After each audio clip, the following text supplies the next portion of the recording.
Hi, magandang araw po muli sa inyong lahat for our second reading of the day. Tingnan naman po natin kung ano po ang makikita natin sa second reading of the day today. So, tingnan na po natin.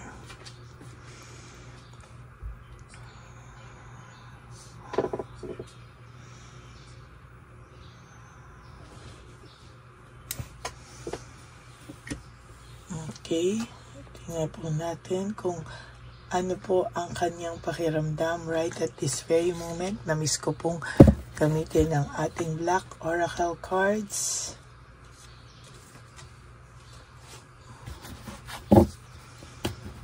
Kamusta po kayo, no? Napanood nyo na po ba ang ating readings? Naiwanan po yung second reading natin kahapon. Ang ganda pa naman po nun, ano? I hope mapanood nyo po yun kasi ang ganda po ng second reading of the day natin kahapon, ano. So sana po ay inyo pong mapanood yang mga yan, no. Balasahin lang muna po natin ito just to make sure na hindi po ito ang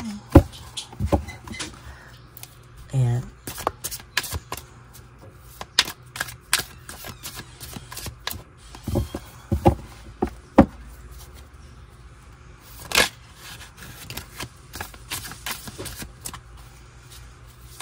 Okay.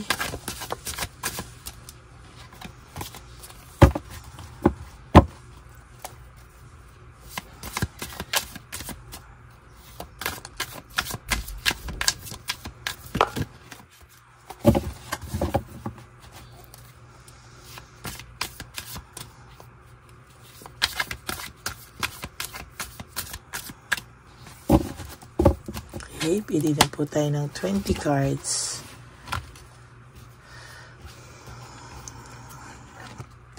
One, 2, 3, 4, 5, 6, 7, 8, 9, 10, 11, 12, 13, 14, 15, 16, 17, 18, 19, 20.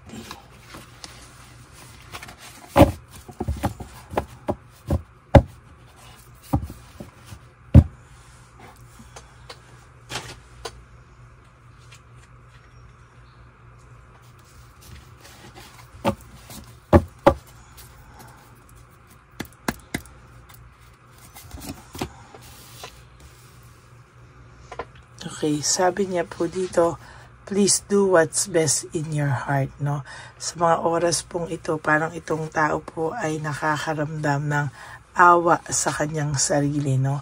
Para pong dahil po sa kanyang mga nagawa, parang siya po ay iniisip na lang po niya na sige, kung ano daw po yung makakapagpabuti sa'yo, ay yun na lang daw po ang kanyang ipaprioritize, or alam niya po na hindi po siya ang para sa'yo, or hindi po siya yung tipo ng kailangan parang naging mayabang po siya sa'yo, naging mayabang po siya sa'yo, naging hambog po siya, at talagang sa ngayon po ay iniisip niya na kung may darating daw po sa'yo kahit hindi niya kakayanin, wala siyang magagawa, no? Parang natutulala na lang po ang taong ito most of the time, no? Sabi niya po, why do I feel so lost? Talagang pakiramdam po ng taong to ay talagang siya po ay naliligaw talaga at hindi niya po alam kung ano po ang nangyari sa kanya.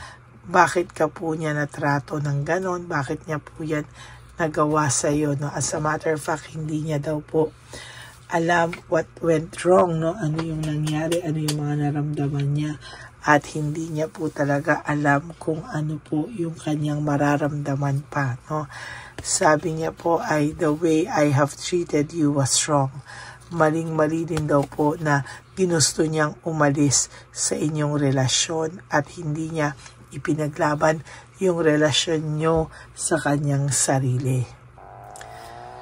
Hindi niya daw po inakala, yan, bigla po na lang, no? Yung nakita niyo yung magnet natin, walang gumagalaw, biglang nagdikit. Meaning, right at this moment, talaga, no? Ang person niyo po ay nakakaramdam ng matinding pag-iisip sa inyo. Dapat po kasi ito ay hindi po yan dapat nagdidikit basta-basta. No? Okay, anyways, tuloy po tayo. So,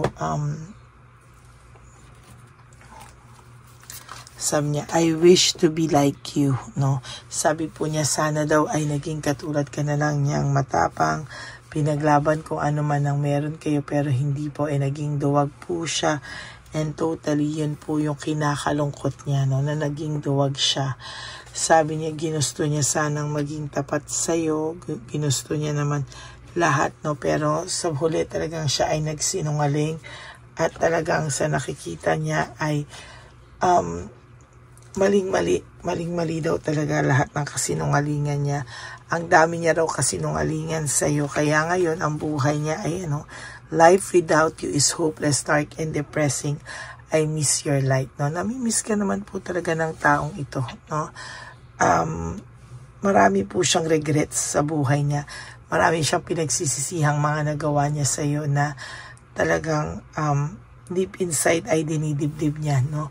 Marami siyang mga kasinungalingan at pagkakasala at kasalanan sa iyo na talaga namang hindi po nawawala sa isipan niya, no? Talagang nararamdaman na iisip niya yun. Marami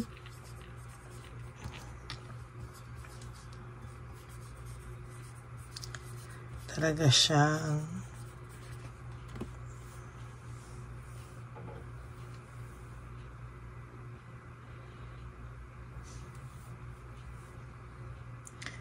marami po daw talaga siyang naging kasalanan na hindi niya po talaga alam na talagang magiging ganito yung inyong lagay, no? Talagang sa nakikita ko sa kanya ay talagang nako. Madami daw talaga siyang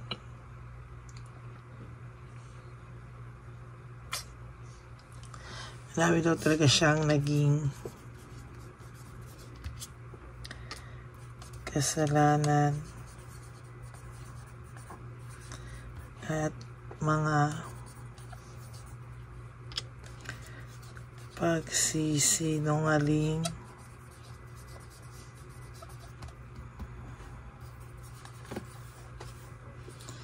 na di talaga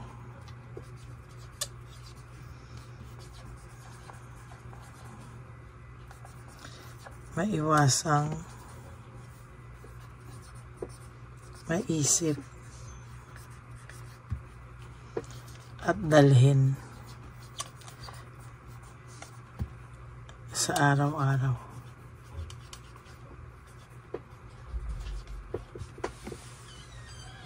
So marami po talaga siyang mga madami daw talaga siyang mga naging kasalanan, mga pagsasinungaling sa iyo na di niya talaga maiwasang maisip at dalhin sa araw-araw, no? Yan po yung nakikita natin sa kanya at talagang sa nakikita ko po talaga ang taong ito talaga ngayon ay may matinding dinadala, no? My life is in a mess right now. Sa totoo lang po, itong taong to ay nakakaramdam ng matinding kaguluhan sa kanyang buhay, no? Sabi ko nga po sa inyo, araw-araw niya pong dala yung mga ginawa niya sa iyo at sabi niya nasaktan din naman daw siya, no? May mga nasabi ka rin daw na nakasakit sa kanya o may mga nagawa ka din. It takes two to tango, no? Pero syempre, kailangan niya maintindihan na kaya mo nagawa yung mga bagay na yan, syempre po, nasaktan ka din sa mga kalokohan, kasinungalingan niya. And sabi niya, I need to hold back my true feelings for you, no? Ang sabi niya po ay hinuhold niya lang po talaga yung pakiramdam niya sa iyo para hindi siya makalapit sa ngayon. Kasi talagang hindi niya po maintindihan kung ano po yung nangyari sa kanya. Sabi niya, it is dark without you, no? Malungkot daw po talaga yung buhay, no? Talagang hindi niya po maintindihan at talagang naguguluhan po siya. Sabi niya, if I could go back in time, I would handle us differently, no? Ang taong ito po ay talagang, sabi ko sa iyo, gusto niya pong dalhin o baguhin. Kung kayo man ay magkakaroon ng chance ulit, ay gusto niya pong baguhin ang mga bagay na ito, no? Sabi niya, pero hindi niya po masabi sa iyo ang lahat ng mga kasinungalingang nagawa niya. Kaya po, natatakot po kasi siya na pag sinabi niya sa iyo lahat ng detalyado at ng kung ano man ang mga nagawa niya, mga kasinungalingan niya, ay lalo ka daw pong mawala sa kanya, no? Kaya itong taong to, sa totoo lang, ay mas gusto na lang po niyang magbago na lang muna at bago po siya bumalik, no? Gusto niya na lang po munang mapakita sa iyo na nasaktan din naman po siya at talagang gusto niya pong pakita sa iyo na magbabago muna siya, no? Bago po siya bumalik sa iyo. Sa ngayon ay hindi pa po ito makagawa ng decision. I can't make a decision, ano? Sa totoo lang po, ito po ay talagang sa nakikita ko ay gustuhin man niyang bumalik agad sa iyo, ay magulong-magulo pa po yung buhay niya. Wala pa po siyang mapangako sa iyo. I can't promise you anything, no? Hindi pa po talaga niya ikaw, wala po siyang mapangako dahil siya po mismo ay may nararamdaman pang bigat, may nararamdamang na hindi niya maramdaman kung ano to, no? Pero ayaw niya rin naman po mag-isa sa buhay niya. Kaya sabi ko sa inyo, there will come a time na itong person na to ay talagang lalapit sa iyo. But for your last card, sabi nga po dito sa inyong last card ay hindi pa rin po siya nakakapag-move on sa iyo, no? Sabi niya nga, why can't I move on from you, no? Hindi po talaga, no? Hindi pa po siya nakakapag-move on sa iyo, kaya patuloy po ang kanyang dinadalang bigat sa araw-araw. Okay? So maraming salamat po sa inyong lahat. Ito po ang inyong second reading of the day, no? Talagang hindi niya po talaga maiwasan yung lahat. Sabi niya nga, sa araw-araw dala niya lahat ng kasalanan, kasinungalingan na nagawa niya sa iyo. Hindi po talaga yan mawala sa kanya sa loob ng araw-araw. Talaga ay talagang hirap na hirap po itong taong itong isipin, ano, kung ano talaga yung mga nangyari sa kanya, no? Talagang totally hindi niya po maintindihan kung ano po ang nagawa niya talaga at bakit niya po nagawa yan sa iyo. Okay, that is your second reading of the day. I hope na naka-resonate po kayo, and if you do, can you please give me a like and comment down below para naman po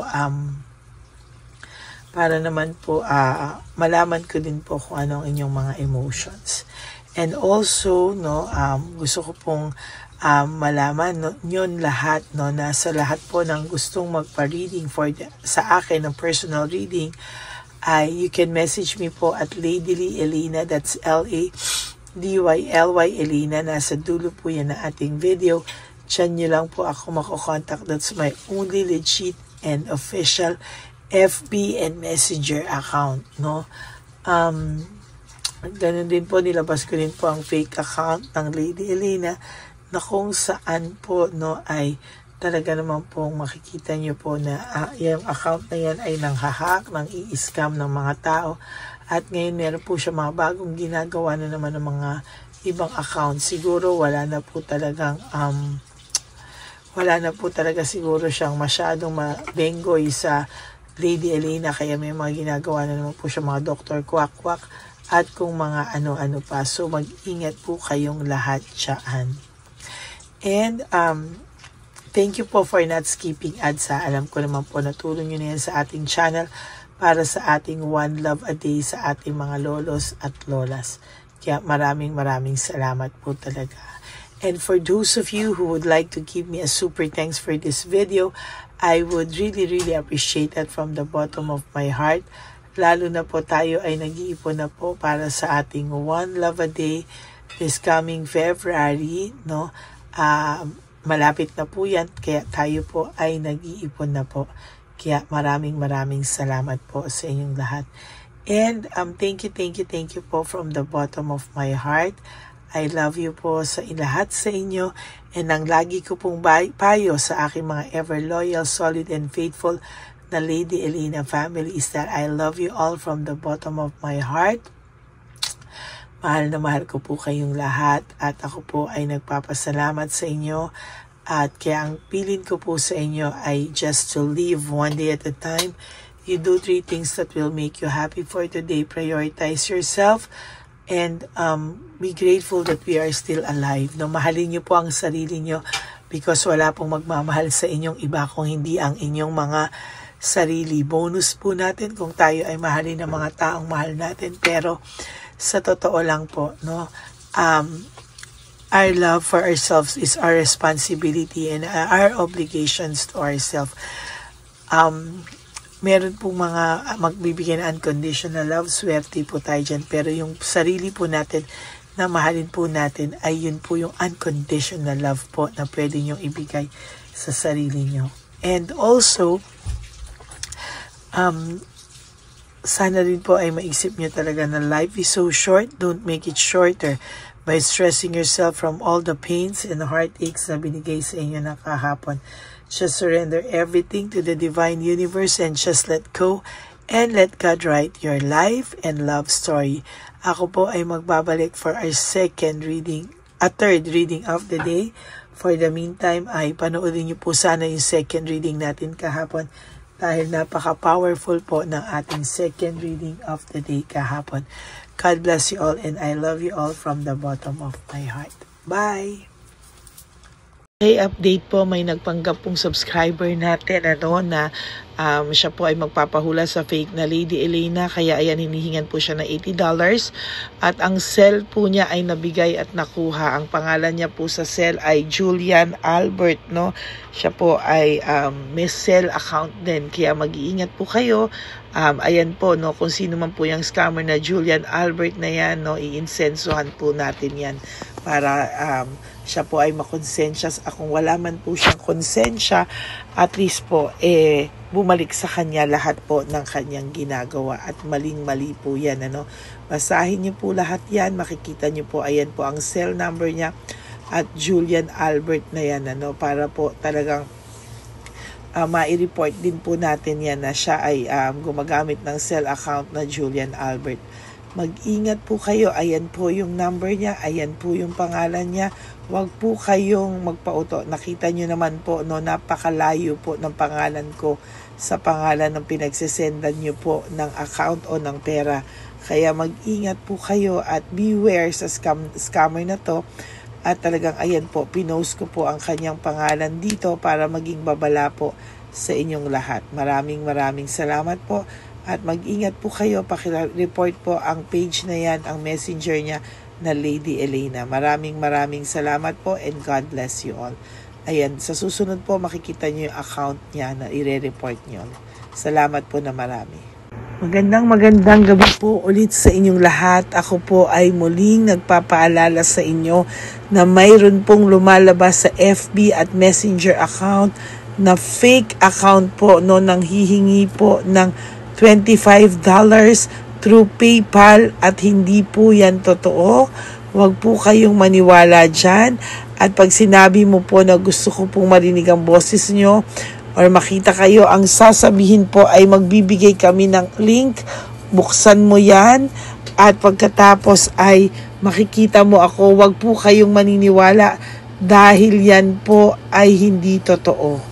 Yan po ay isang malaking scam na pag binuksan nyo po ay mahahack po lahat sa inyo. Mahahack po ang inyong mga personal details. Lahat ay mahahack. Ako po ay nalulungkot na ito po ay nangyari. Ngunit sa talagang may mga tao pong masasama at may mga tao po talagang hindi makatiis na hindi gumawa ng masama sa ibang tao. Pero maging aware po sana kayo, tulungan niyo po ako, i-report po natin yung fake na yan at sa FB para siya po ay mawala na at wala na po siyang mabiktima pa. No? Nandyan po lahat ng details at maraming salamat po sa inyong lahat. Maraming salamat po sa inyong lahat at mag-iingat po kayo.